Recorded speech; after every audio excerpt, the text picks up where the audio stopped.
Untuk membahas lebih lanjut terkait dengan bagaimana perkembangan penanganan terkini banjir di Jawa Tengah, kita sudah tersambung dengan Gubernur Jawa Tengah Ganjar Pranowo. Selamat pagi Pak Ganjar. Ya, selamat pagi. Baik, Pak Ganjar, beberapa wilayah di Jawa Tengah ini banjir sejak awal tahun 2023 ini dan masih terjadi sampai sekarang. Apa perkembangan terbaru dari penanganan banjir yang sudah dilakukan Pemprov Jawa Tengah, Pak? Ada yang sudah kering dan ada yang beberapa kena banjir ya. Ada 11 kabupaten total yang kami data ya, dan beberapa sudah bisa ditangani seperti yang ada di kota.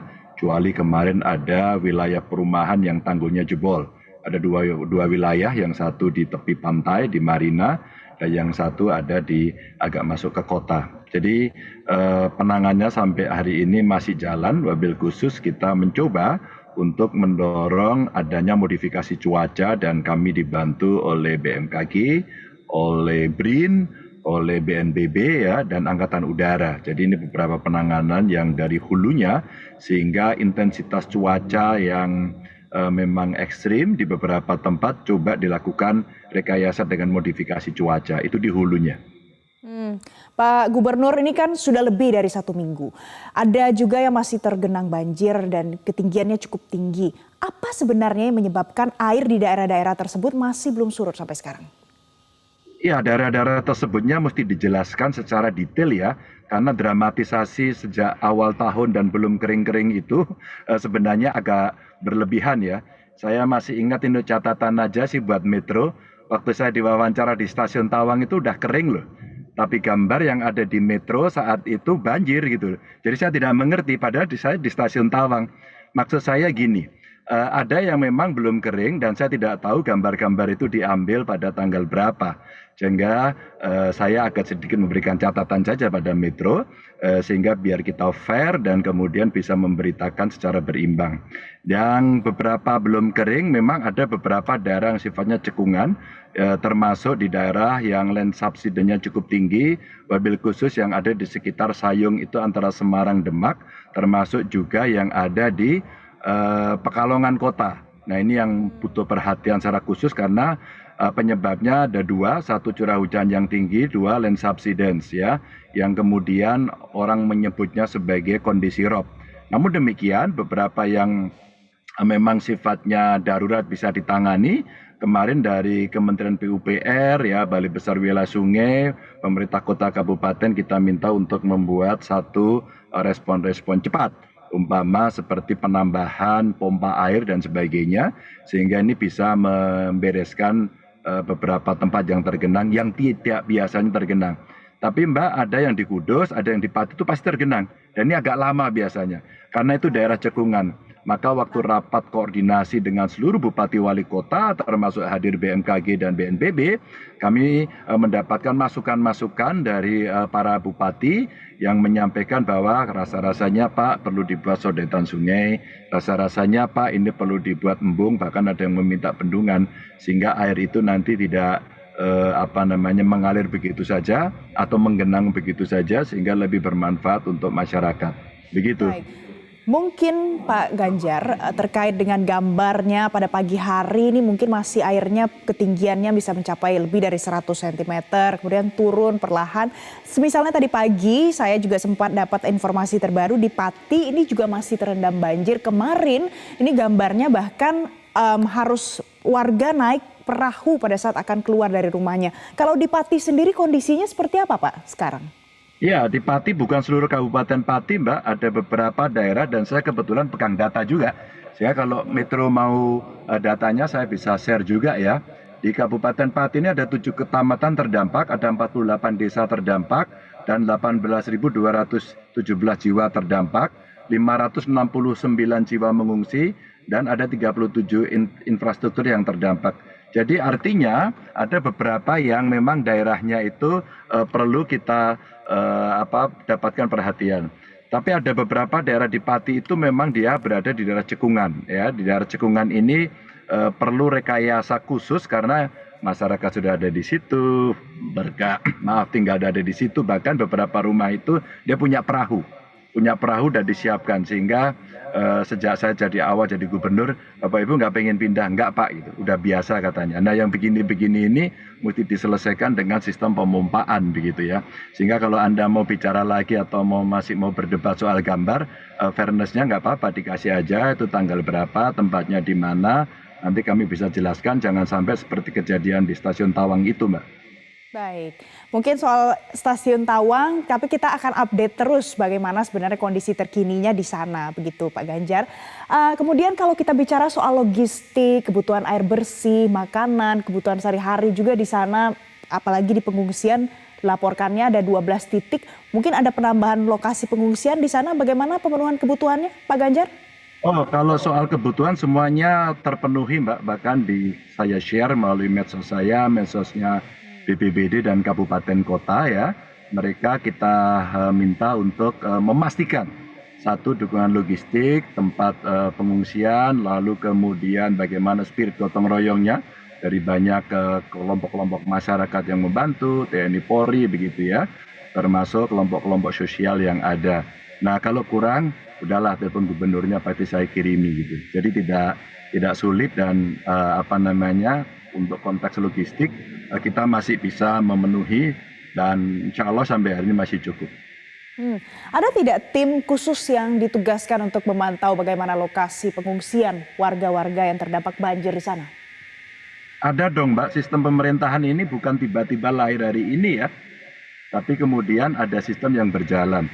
Bahkan ada undang-undang kebencanaan, maka kenapa ada BPBD di daerah? Maka kenapa kami semuanya juga menyampaikan nomor-nomor telepon agar masyarakat bisa merespon secara langsung.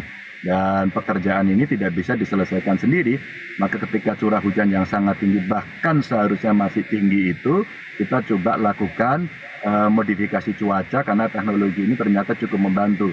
Sehingga awalnya kan dikerjakan di Jabodetabek dulu ya, waktu itu, sehingga sampai dengan tahun baru terbukti ternyata itu efektif, ibu kota bisa kering. Nah setelah itu baru kemudian dipindahkan ke Jawa Tengah, dan hari ini antara Jawa Tengah, Jawa Timur, bahkan beberapa titik lokasinya ada.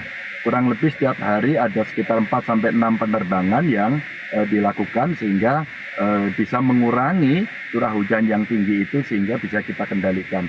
Ada beberapa titik Mbak yang memang tidak mungkin kalau dengan curah hujan setinggi ini bisa menampung begitu ya. Maka satu-satunya adalah modifikasi cuaca itu. Kalau seperti kota Semarang umpama yang relatif sistemnya sudah berjalan dengan baik, dikasih hujan rata-rata simpang 5 begitu 2 jam pasti nggak nyampe selesai. Pasti selesai. Terus kemudian kita melihat di kanal banjir barat timur relatif bisa. Kemarin ada pompa 2 mati umpama begitu, BBWS-nya cepat sekali menyampaikan itu. Sehingga kondisi-kondisi itulah yang hari ini coba kita ikhtiarkan. Dan ini Mbak masih terus berlangsung sampai tengah bulan. Jadi saya menyampaikan pada publik jangan senang-senang dulu ya. Ini sampai dengan tengah bulan masih akan terjadi. Maka kemarin kita minta agar tanggul-tanggul dicek. Maka betul ketika saya sampaikan itu terjadi di salah satu perumahan di Meteseh itu kemarin tanggulnya jebol. Maka untuk pengembang perumahan yang ada di sekitar juga sungai atau tanggul-tanggul yang barangkali masyarakat mengetahui sistem ini, tolong segera dicek, dilakukan patroli bersama pengelola sumber daya air, maka kemudian kita akan bisa mencegah ya kondisi-kondisi yang ada. Jadi sistemnya ada Mbak, kan ada Kades, ada Lurah, ada BNPB. Jadi sistemnya ada, BMKG. pemantauannya berjalan ya Pak ya. Dan sudah diberikan warning sampai dari sekarang, sebenarnya sudah mulai dari awal tahun ini sampai sekarang, sampai nanti tengah bulan ini sudah ada warning untuk masyarakat. Pak Ganjar, kalau kita bicara soal kesehatan masyarakat yang terdampak banjir ini, sejauh ini apa update-nya Pak? Apakah ada keluhan-keluhan tertentu dan bagaimana penanganannya? Ya biasanya di tempat-tempat pengungsian ISPA ya, keluhannya di situ. Beberapa kemarin waktu saya cek ke kota Pekalongan, ada ibu hamil yang butuh perhatian. Maka alhamdulillah Pak Wali Kotanya satset begitu. Kemudian dibawalah satu ibu hamil karena sudah menjelang lahir begitu, dibawa ke rumah sakit sehingga aman dulu. Tapi beberapa ibu hamil yang lain yang ada di sana, saya minta untuk mendapatkan perhatian khusus. Maka kemarin beberapa minta, Pak susu untuk ibu hamil Pak. Nah sudah ada belum? Pak tinggal sedikit Pak. Stoknya masih ada nggak? Nggak ada Pak. Yaudah besok kita kirim. Yang begini-begini ini kita bisa cepat begitu ya.